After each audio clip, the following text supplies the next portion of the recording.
بسم اللہ الرحمن الرحیم۔ سوال یہ ہے کہ واحد اور مفرد میں کیا فرق ہے؟ تو چونکہ دونوں ایک ہی چیز کے لیے استعمال ہوتے ہیں اور الفاظ مترادفہ ہیں، لیکن اس کے درمیان، ان دونوں الفاظ کے درمیان ایک بنیادی فرق ہے۔ ایک تو یہ ہے کہ واحد اسم جو ہے تعداد کے اعتبار سے اس کی 3 قسمیں ہیں: واحد، تثنیہ اور جمع۔ تو واحد کا اطلاق تثنیہ اور جمع کے مقابلے میں ہوتا ہے، جبکہ مفرد کا اطلاق یہ مرکب کے مقابلے میں ہوتا ہے۔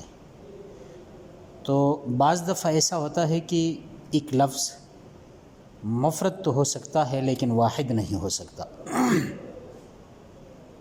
مثلا مسلمون ہے، اب مسلمون یہ جمع ہے تو اس کو ہم واحد نہیں کہہ سکتے، البتہ اس کو ہم مفرد کہہ سکتے ہیں، کیونکہ مفرد کی جو تعریف کی گئی ہے تو وہ یہ ہے کہ وہ واحد لفظ جو ایک ہی معنی بتائے اور دوسری کلمہ کے ساتھ اس کا کوئی ترکیب یا کوئی تعلق نہ ہو۔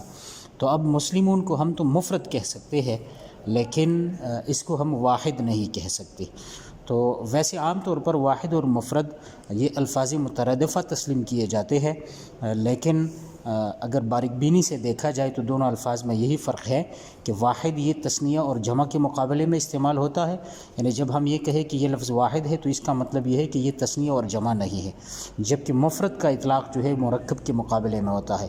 اگر مفرد بولا جائے تو اس کا مطلب یہ ہوگا کہ یہ مرکب نہیں ہے۔ اب مسلمون یا مسلماتن یہ لفظ جمع ہے، واحد ہم اس کو نہیں کہہ سکتے، البتہ یہ مفرد ہے کیونکہ دوسری کلمے جو ہے اس سے نہیں ملے، تو اس حوالے سے اس کو مفرد کہتے ہیں۔ یہی فرق ہے واحد اور مفرد میں۔